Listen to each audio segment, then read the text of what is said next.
So I have a list of few topics that I want to cover. So let's see how many I can cover. And I'll start with I'll start with this topic first.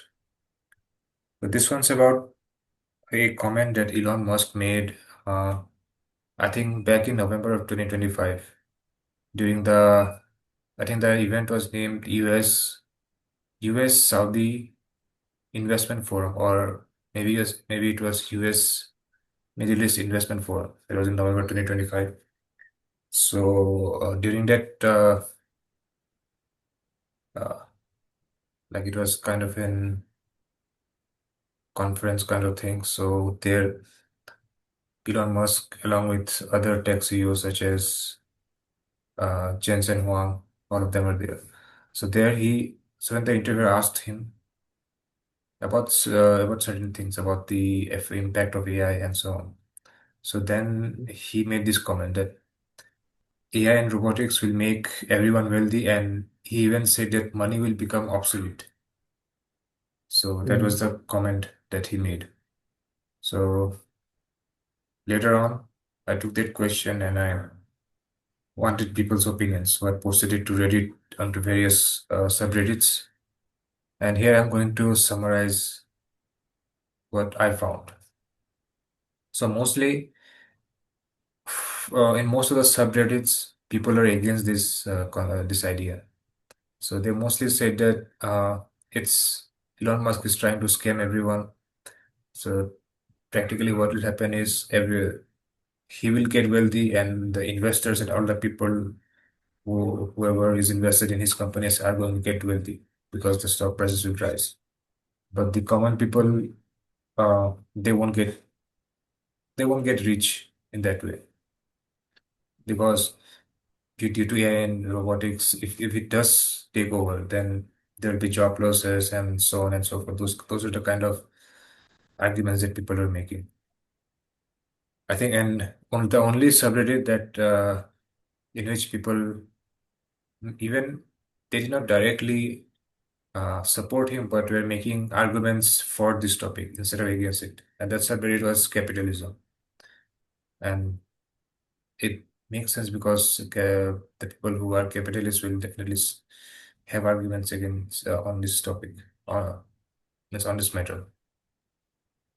So the argument that they made was that people will become wealthy because every new technology makes certain products or services accessible to more and more people. So in that manner, people will become wealthy, not in terms of money. So, which reminded me of something that I also found when I was reading Ray Dalio's book. So, even there, he made this distinction between wealth and money. And I'm going to cover what those people, what argument those people are making when they say that AI and robotics will actually make people wealthy. So, here's the difference between wealth and money. So, wealth is the actual goods and services that we can use. Like, for example, you have a laptop, I have a laptop, we have a room to stay, a house, car, any tangible good or services, food, that is considered to be wealth.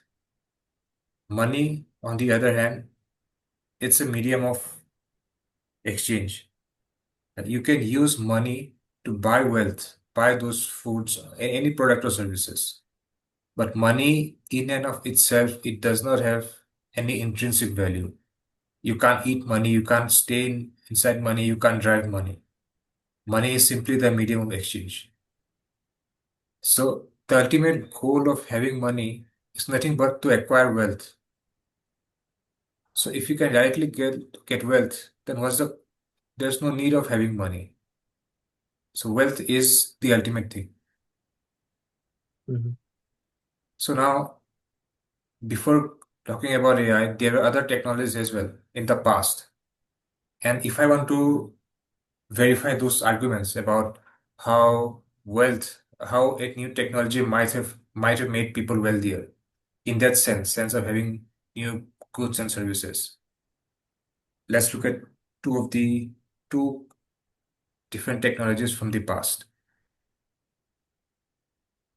Okay, I also wrote this thing that from this definition of wealth, a normal citizen is wealthier than the richest person from 100 or 200 years ago.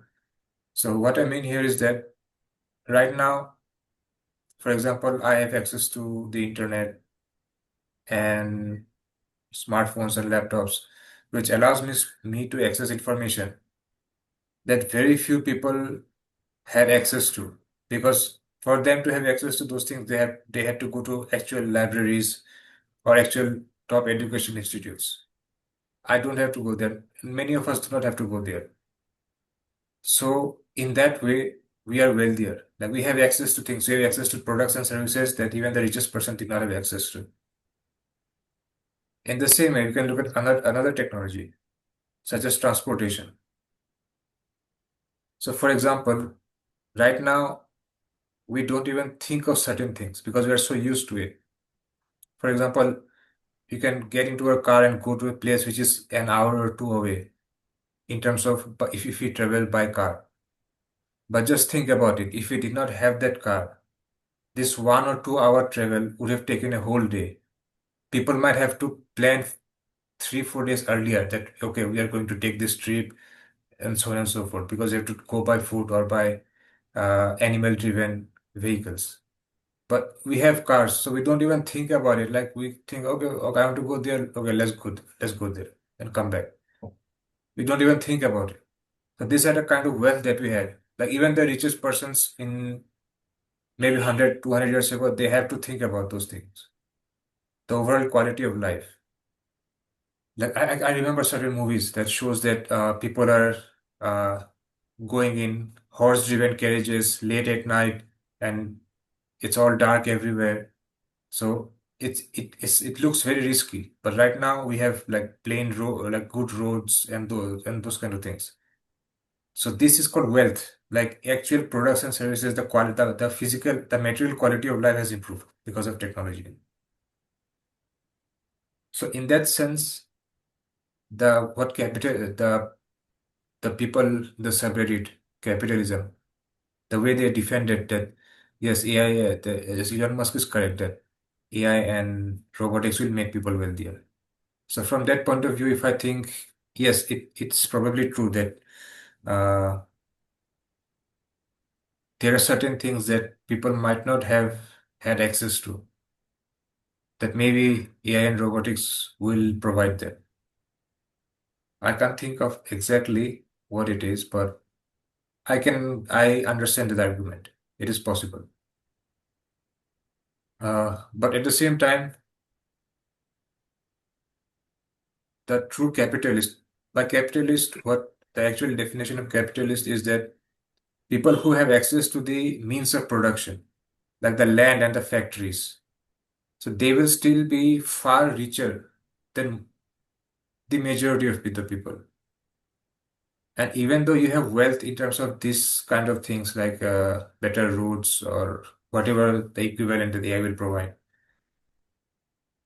you might not have, you'll have far less, I don't know how to put this. Like you will be at the mercy of the people, of whoever has the most power, because the power gap will be so high that you can't do anything about it. Like if, it depends on whatever they wish. Like if they think like something is bad, you can't counter them. Like whatever happened recently, the US has attacked Venezuela and they took out its president and just put them there. Why could US do this, but not? Why could Venezuela not invade US and kidnap their president? Because they are not as powerful. And whoever has the most power, they can decide like, okay, if I'm disappointed with you, I'll do whatever I want. The rule doesn't apply for me. So when this, because of AI and robotics, this gap will also be there. Because since the people who have the means of production, it is up to their mercy that how much of this benefits you'll receive because of AI and those things. And if you're dissatisfied, you can't protest them. That they will be trillionaires, and whatever comes after trillionaires, they will have so much other kind of powers that you can't protect them. Yes, in theory, your life might be very good. Like you'll have at the base level, you won't be like sleeping on the streets or maybe you won't be starving. You'll have a decent food and those kind of things.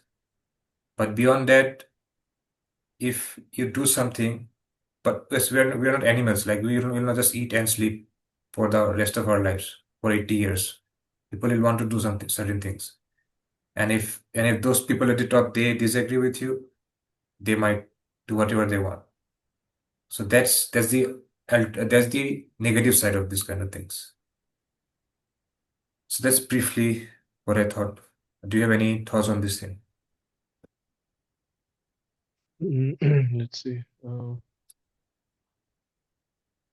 So as far as his statement goes, I think it makes sense for him to make such statements because he has an incentive right now. Yes, If people view this technology favorably, it is good for his company and the growth of his company and shareholders, etc. So I think it is obvious he will make such statements. And but yeah, practically, if you think about this, like you mentioned, the difference between wealth and money. yes, So true. Yeah, if even if we think about the current state of AI, a lot of things that were not accessible before has become accessible to a lot of people. Just think about maybe coding or any video generation.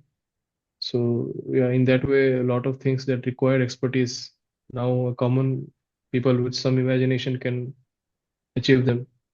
And maybe with robotics, a lot of other avenues will open up. So in that way, yes, we might become the standard of living might become even more convenient.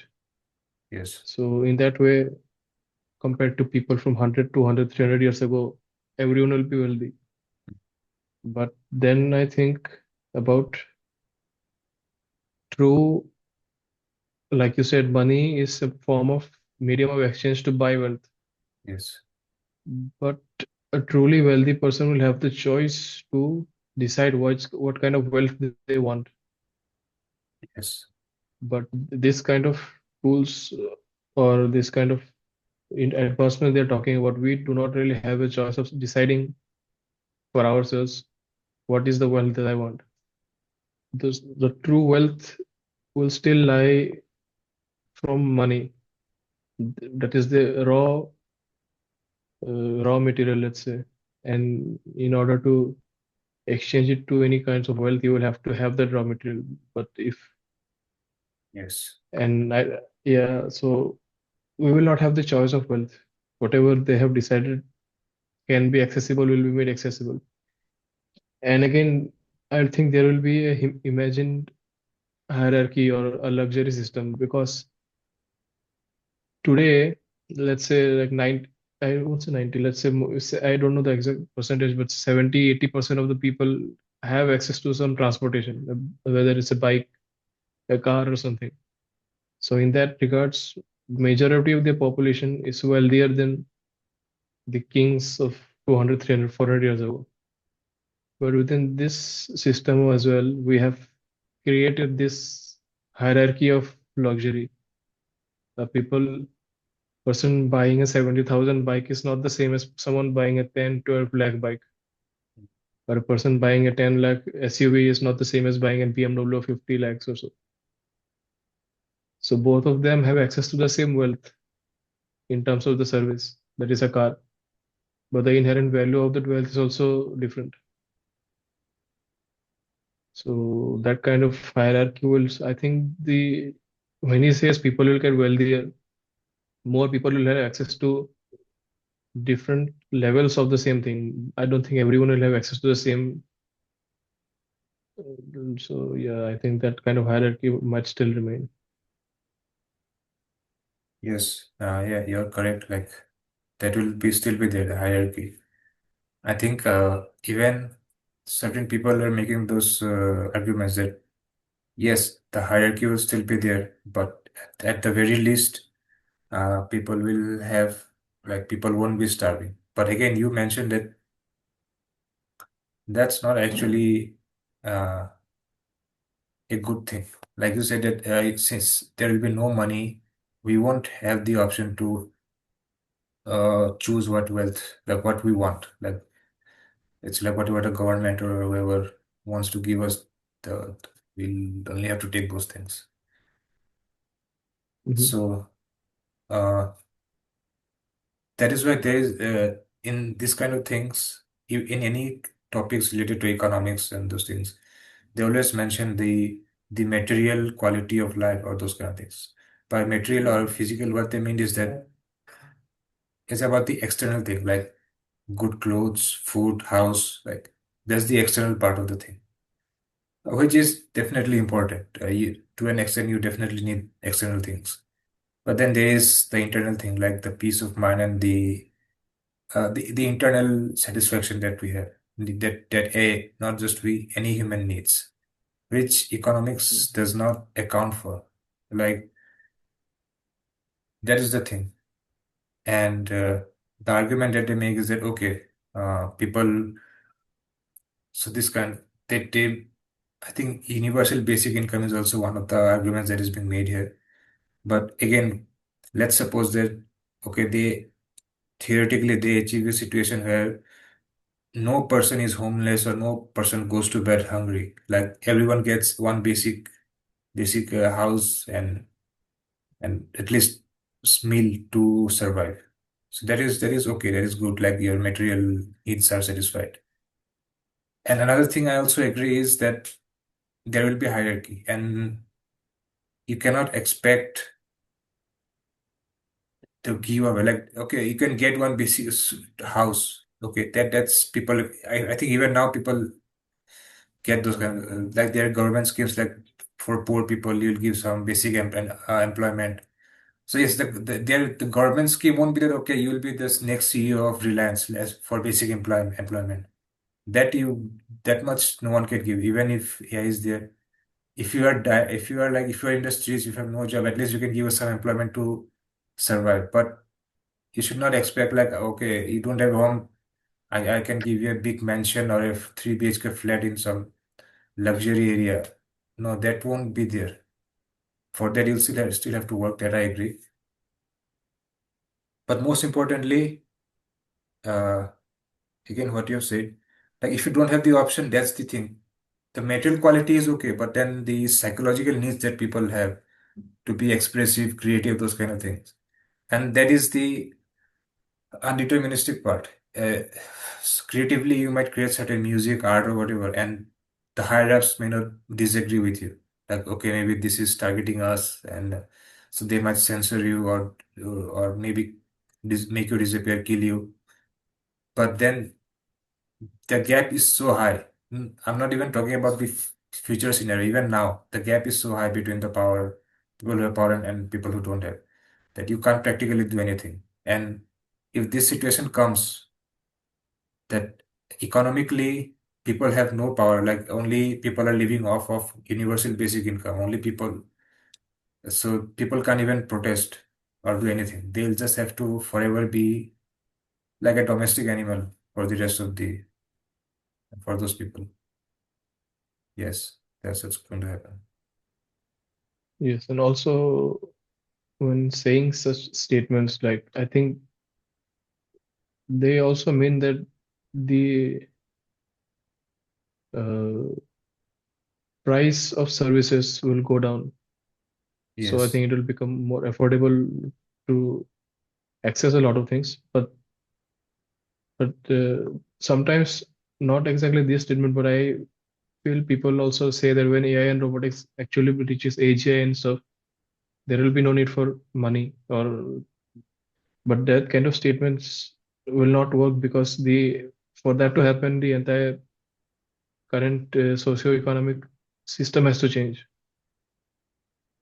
Mm. So today, because if that happens, then the entire incentive of running a business is not there. Yes. So you have to be selling products or services in exchange of money. But if that is one of the things about like the post AGI economy and stuff, right? Yes, what would the world look like when there is no need for anyone to provide any service or be in a job when AI is better than you? yes, How will that work? So that is also one aspect. yeah. I mean, this to comment on this topic, I'll have to like we both have to look more into it. So those are Mm. good points. Like I have like this kind of topics I have briefly skimmed over and read those kind of read or watch videos on this, but I haven't gone deep into it to make any commentary on this. But surely I'll have to look into those to make certain comments. Mhm. Yeah. So anything else from this topic? Do you want to say? No. Okay, I'll go over with the next one. This is about the about AI clones. So I was watching this video by this YouTuber named Jared Henderson. So what he said was that in so there was he got an email from like some kind of marketing and or sales emails that we all get by this AI startup. So this AI startup reached out to him and said that this AI startup is an AI clone company that makes I think her voice and her face it just clones you and AI creates an AI version of you. And they told him that you can give one-on-one. See, if you create an AI clone, then you can parallelly give AI one-on-one sessions with your clients or followers, like paid sessions, those kind of things. Like right now, you're only one person. If you just Mhm. take sessions like you can't be at two places at the same time. But if you create an AI clone, then you don't even have to be there. Your AI clone will do all the things. But he disagreed. He says that no, I don't want to do those things.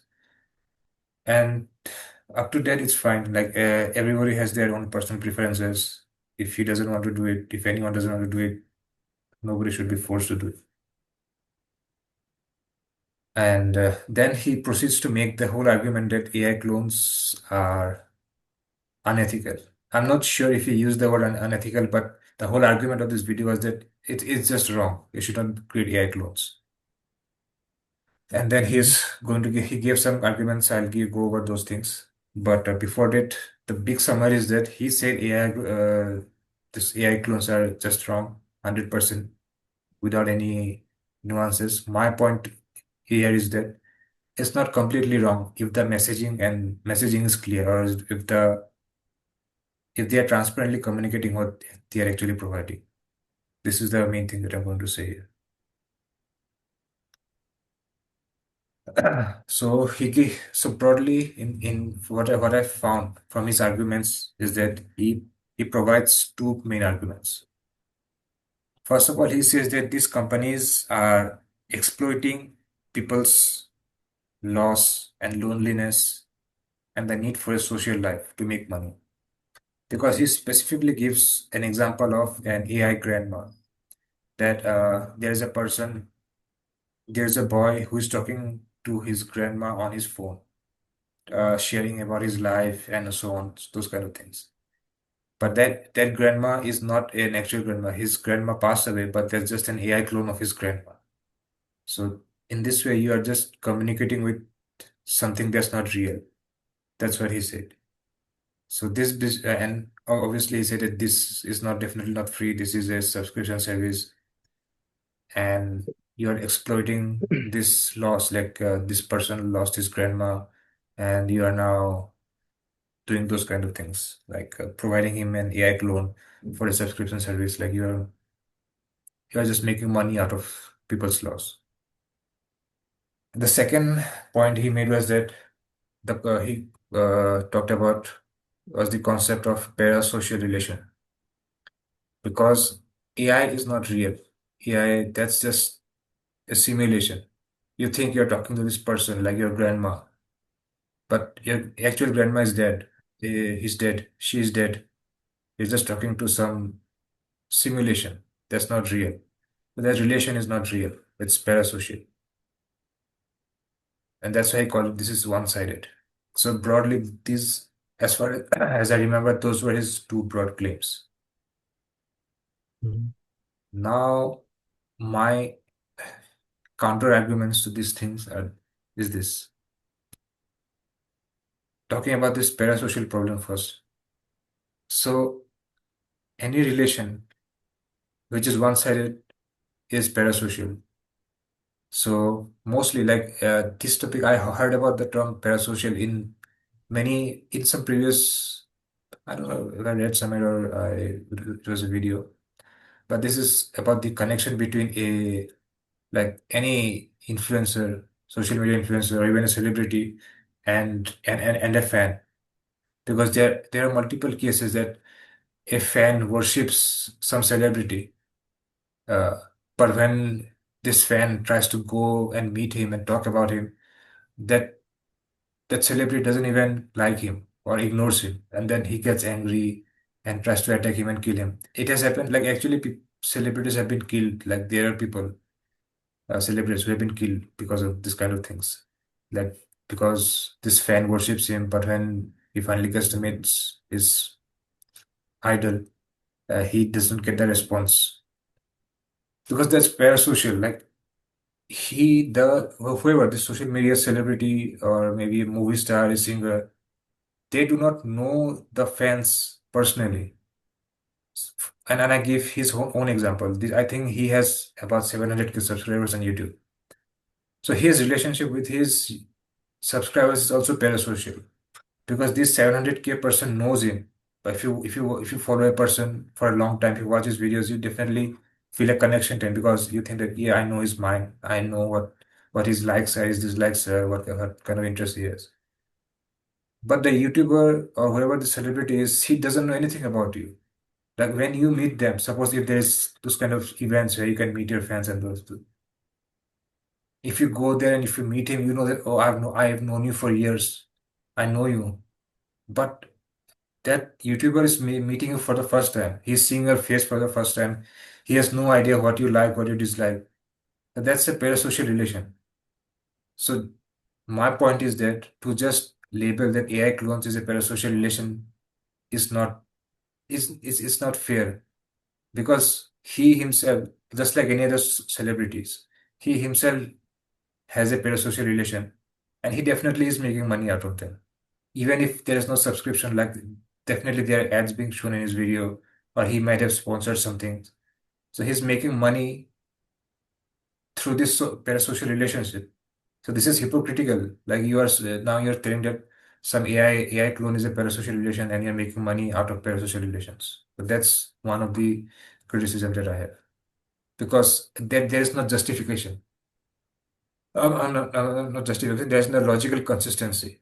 If he is so much against parasocial, he personally should not make any money through subscriptions or through paid promotions to on videos.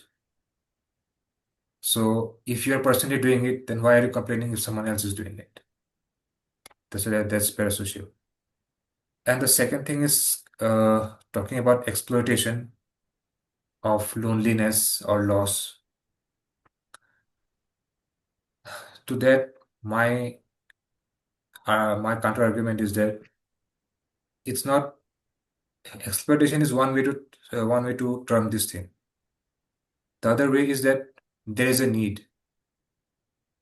A person who is at loss, a person who lost someone or who is lonely, needs something, and a business is providing you that thing.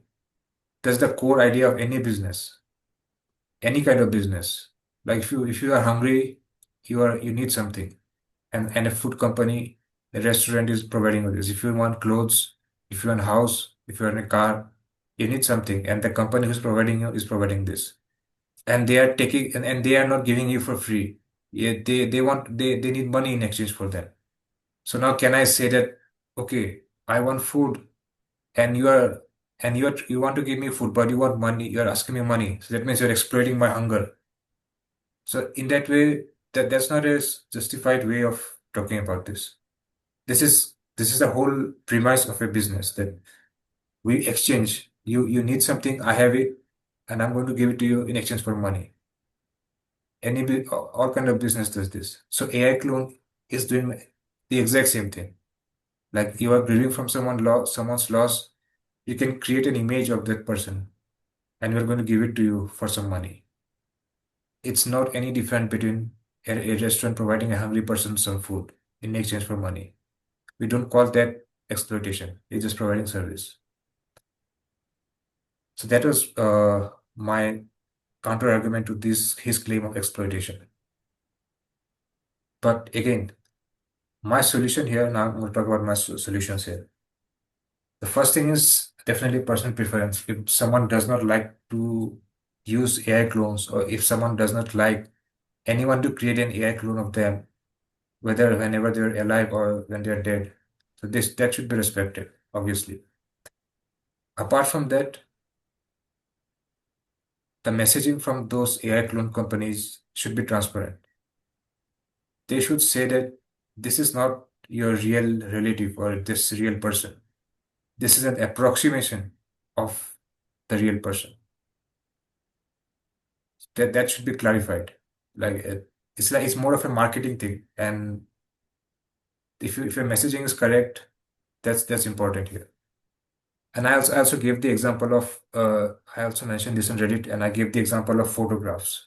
So if someone when a person dies, you people normally keep a photograph of them to see them to remember them.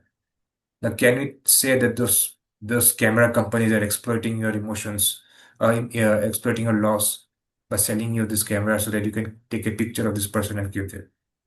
So we don't talk about it like that. So why are you doing this in this way?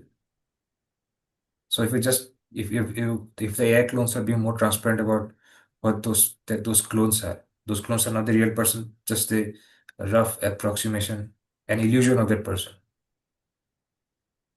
And finally, the better technology. So again, in one of the comments, one of the Reddit comments, what one of the commenters said that since that's not the real person, I think that person is not fully aware of how this technology works. Well, he says that just like AI, that clone will not have the personality of the real person because you might ask that clone any question and the clone might answer it, whereas that real person might not have answered it like that. So that's not even the real person. To which my counter argument to an extent is that if you have used Notebook LM, it only answers from those resources. And if you try to ask anything outside the resources, it refuses. And if you probe it too hard, then it might give some response. But most of the time, it refuses. So whenever they're creating those AI clones, if they can approach that, only use materials from that person. And if anything has been asked that is outside that source material, just refuse to answer it. So those kind of if the technology is better enough that this clone is trying to be a good mimic of the actual person, then I think there isn't a lot of problem with this technology. So that's what I had to say. You have any thoughts? Okay, so I think overall I would have to agree with whatever he's saying. Like overall, it's a wrong technology to have, because let's say first point about the parasocial thing. Yes. So I think it is inevitable if you as a creator want your creation to be consumed by someone. Today, it is not possible for you to have one-on-one relation with all of them. You will Yes. access some kind of platform where it will be distributed in mass. And so it is inevitable that any creator, will have a parasocial relationship with its viewer, or the viewer will have it with the creator. When this sort of thing is happening with a human, it is known that there is an authenticity here. The person creating is a human, the person reading it is a human. They know the reason why I'm consuming this, and the creator knows the reason why they're creating it and whom they want the viewers to be. There are extreme cases where viewers end up having extreme form of parasocial relationship. Like they really think they know the person, and that is toxic in any case. But would you not think it is worse to have a parasocial relationship with an AI than to have it with a human being? At least you know there's an authentic human being behind it, rather than have it with an AI clone who is not even real. And not just he's not even real, he's pretending to be someone who is real. So, for example, and yeah, and so my main point here is about authenticity. Using AI clones, you have lost the authenticity because I'll give you one example. Like I listen to a lot of Linkin Park songs in Spotify. So every year I'm almost like the top 1% or so. So at the end of the year, there will be a personal message from Mike Shinoda to all of the top 10% or whoever viewers. So that is to, let's say, build authenticity. What if instead of their actual video message, it was just an AI clone of him? That defeats the purpose. He's trying to connect with his audience at some level. But if we just remove it and just make it an AI clone of him who is giving the same message, even though he is saying he looks exactly the same, he sounds the same, he has the same thoughts, at least he's repeating the same thoughts. It is not him.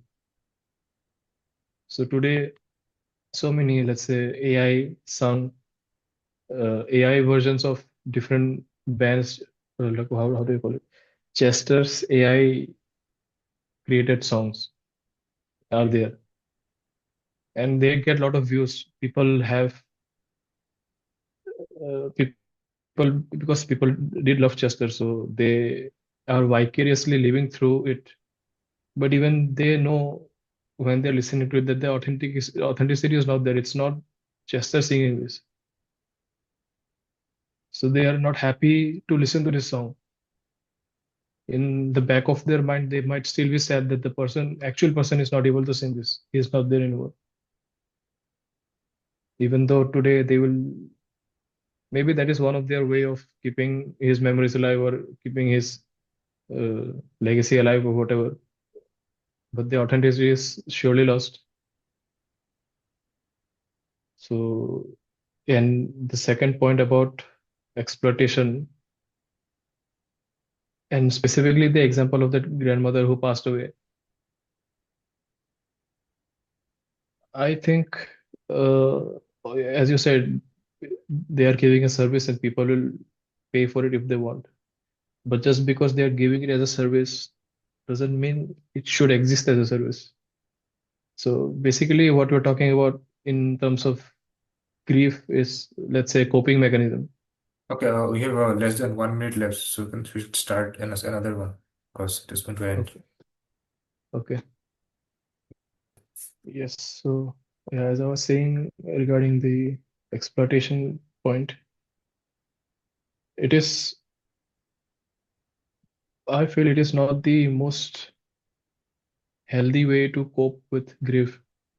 If a person has passed away, you have to go through healthy mechanisms of coping instead of uh, having like a conversation with a clone of the dead person. Especially like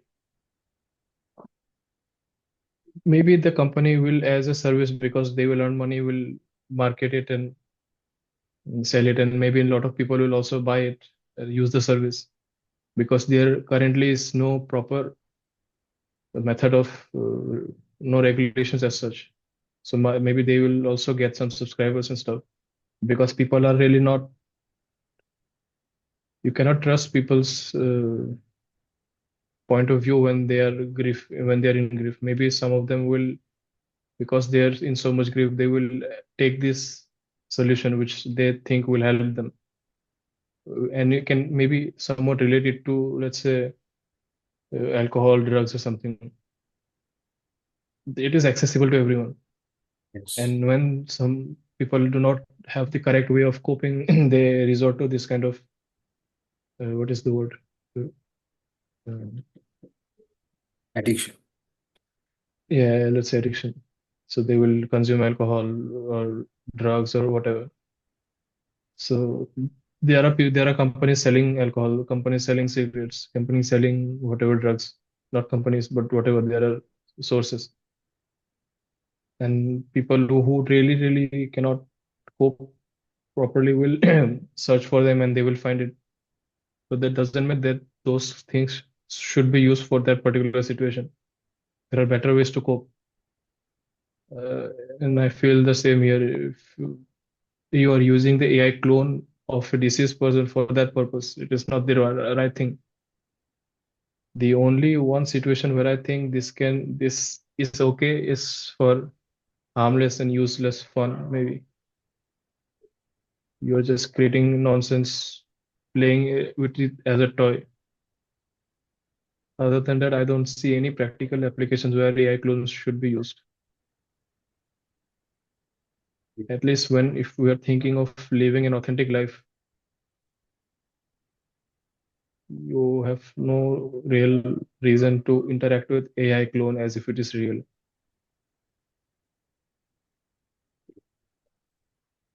That is what I think.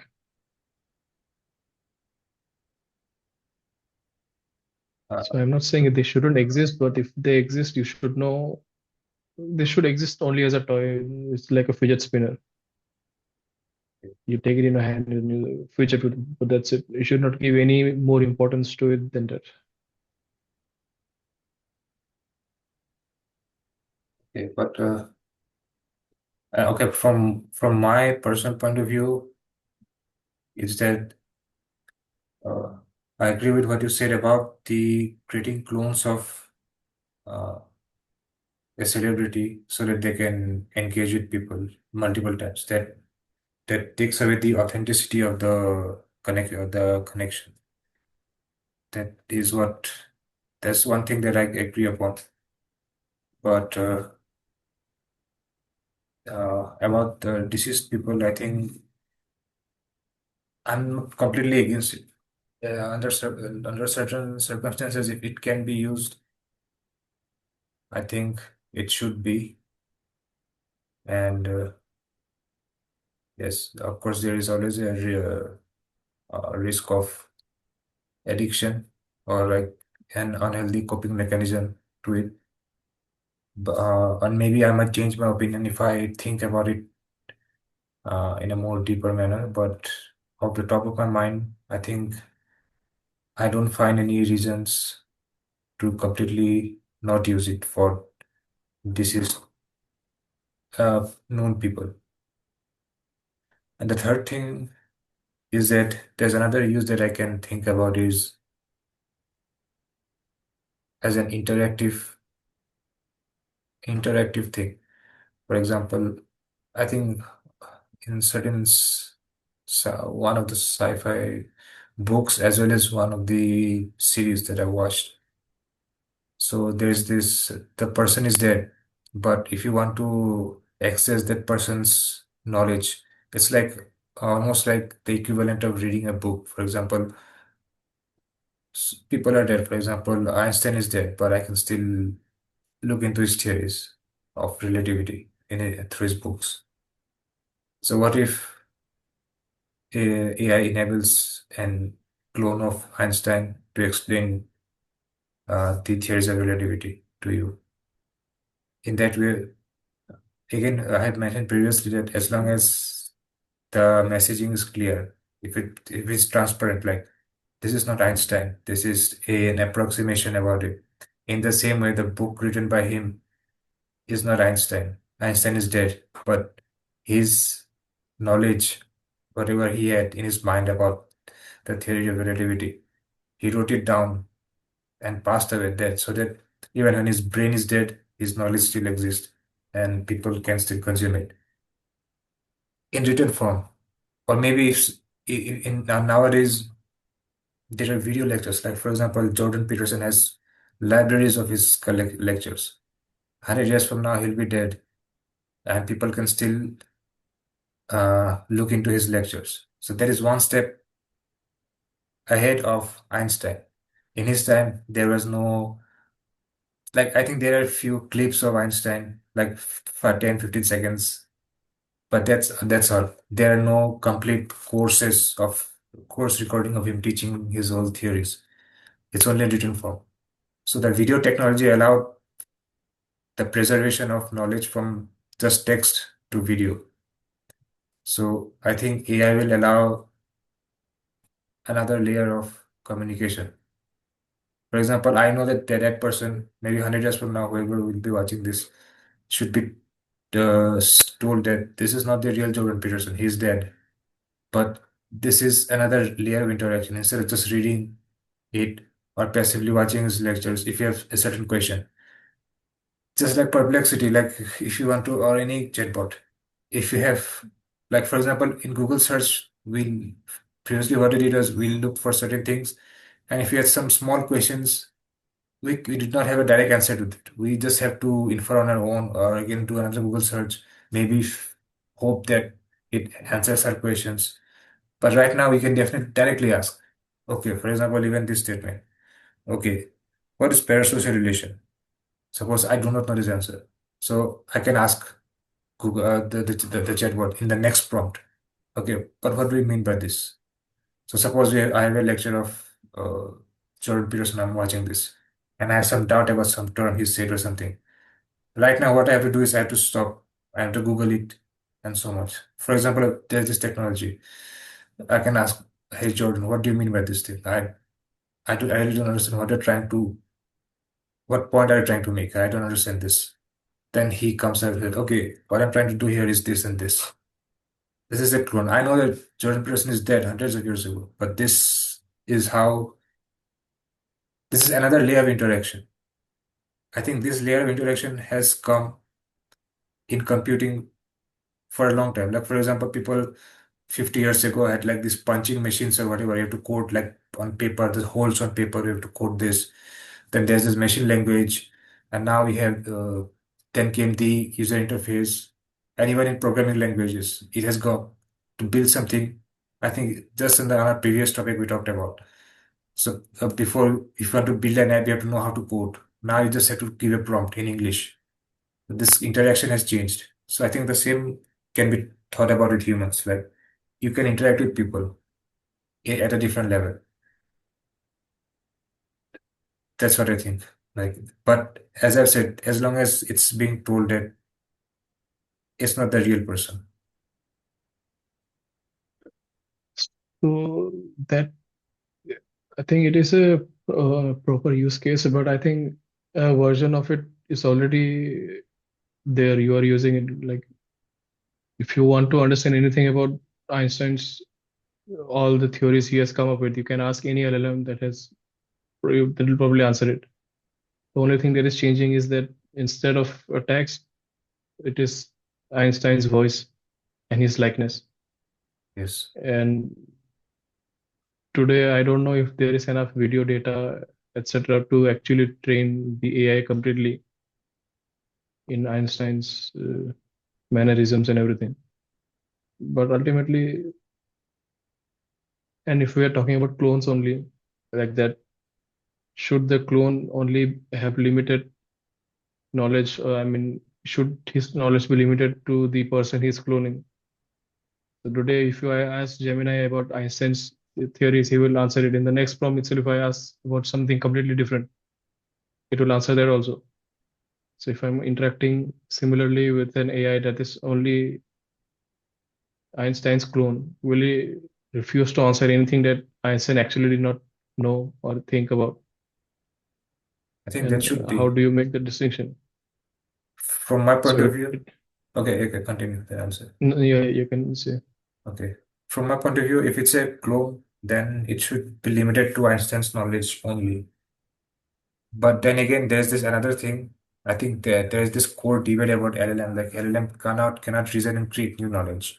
So that's one thing. But hypothetically, if such technology exists, it should not be trained on anything or like whatever. Like it should not be trained on anything apart from Einstein's knowledge, whatever Einstein knew. And if I ask, I don't think. So what I'm saying is that I don't know if this technology exists or not. But what I would want from an AI clone is that he should not be Einstein's clone shouldn't be trained on any scientific concept that was discovered after his death.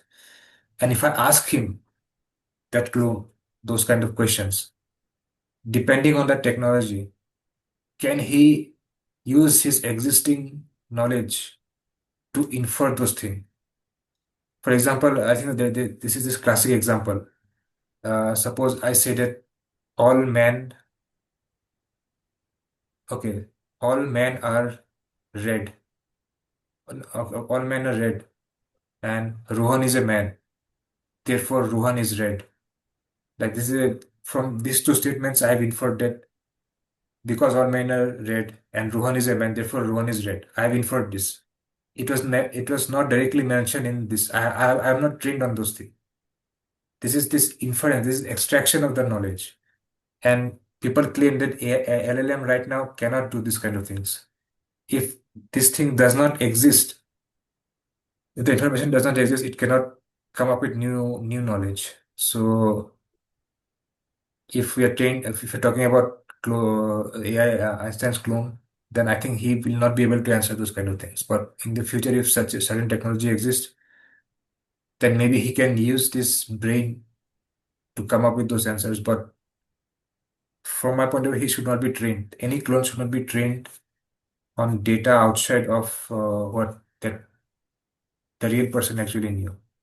That would keep it more authentic in terms of the responses. And then also, how do we determine, like, other than maybe the published his published papers and whatever he has publicly said, Yes, there's no other way to determine what he actually knew and what more he did not know. yes. There will So we always will be always get a filtered version of him actually. of course, there will always be an approximation. So that's always true. There will always be an approximation. But then And again, to have such a detailed clone, a lot of his life has to be documented. A lot of the thoughts has to be documented.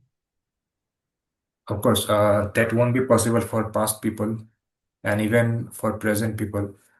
For I think And I think one point we are not talking about at all is data privacy here. yes, Who was like we already have so much uh, debate and discussions about data privacy just when Google and Instagram and Facebook access some fundamental history of our browsing. So yes. we are talking about an AI company having access to the entirety of like basically a clone. Why and who will give this access to them? That is also an important point. So I would not want even actually I do things which people will think that I'm partially crazy for doing things. Like I have five different like multiple different Gmail accounts, and every time I use Google Mail like Google Maps, I use different accounts every now and then so that Google cannot track my journey. Like if I'm from one place to airport, I'll use one account for the Google Maps, then I use certain accounts. So personally, I get what you're trying to say. And the kind of things that I do, 99% of the people won't do those kind of things. They probably think I'm crazy for doing this kind of Mhm. deliberately doing this kind of things to not be tracked by any Google things. So I understand these things. Yes, if people have so much information about one person, that's harmful. So AI clones of fictional characters seems like a more uh, or how should I say, more fruitful manner of using this technology. Let's say you like really like the character of some, let's say Iron Man or something, Yes, and there are a lot of materials to define his character as well. So you can have within the limits of that MCU universe, you can talk to Iron Man. Maybe that also becomes a source of maybe revenue for the voice actors and stuff also. If they decide to use that method, or they could use AI voice as well. I'm not sure. yes, that is also a good idea. And there is already a website called character.ai. I'm not sure how Yeah, exactly it it is works. there. Yeah. There you I can. you can describe the kind of character, and it is just an image and Yes, video, which already can be done today. But yes. if you're talking about actual real life characters, I mean characters in movies that people have known for years, and also the example you gave of Jordan Peterson, let's say 100 years from now, Yes. if someone is using it, who is going to be paid for this? Like, does anyone of his family needs to give permission, or is it free? Yeah, I don't understand that part. See that from a business point of view or a legal point of view, it's a thing that has to be talked about. But there are many things like books or music that has I think that any copyright or something, there is a period up to which it can be there. After which this copyright expires and it becomes free public thing. So a lot of books from very old books, maybe 100 years ago, the copyright has been expired and it has not been renewed. So anything can be downloaded. It is available for public. So it depends upon how Jordan Peterson wants it to be. So, okay, the copyright of the material the person is created is fine, but the likeness of the person, of himself. I think yeah, that is also similar. I don't think the law. I don't know currently about how the law exists about those kind of things. But the legal point of view has to be worked out whenever it is created. That's the thing.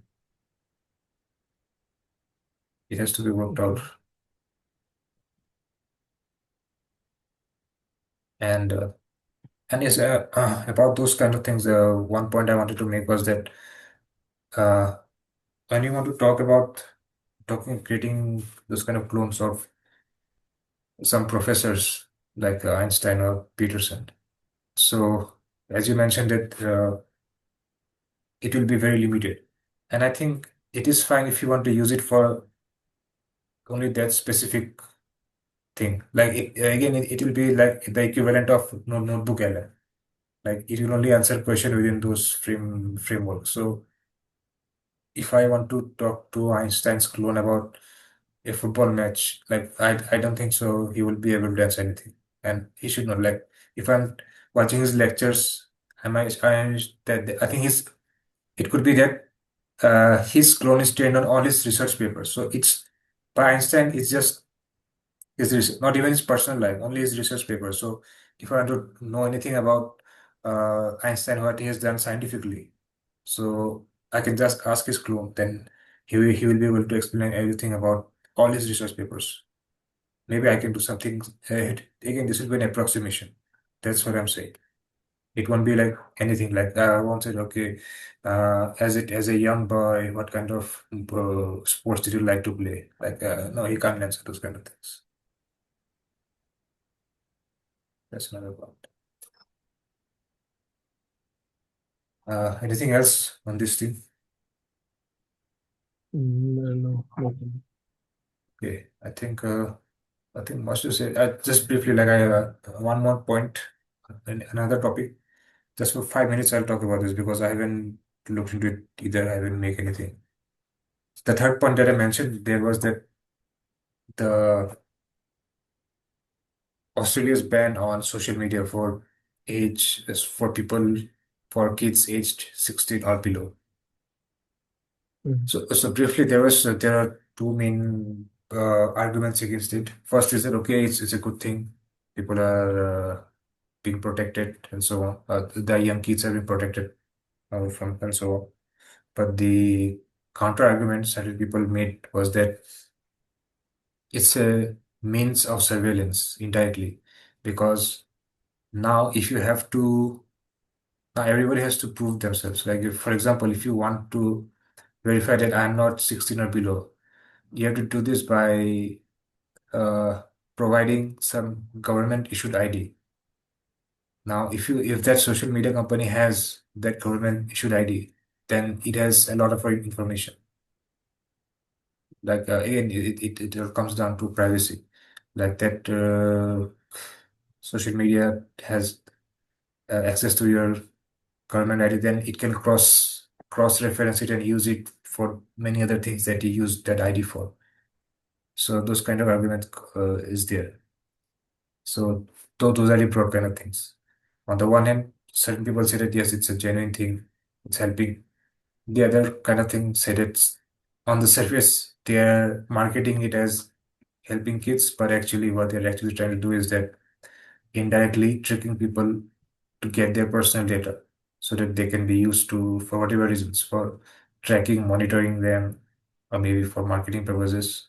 But I don't think so. Marketing is the main thing since it's a government thing, so they will be used to monitor the citizens.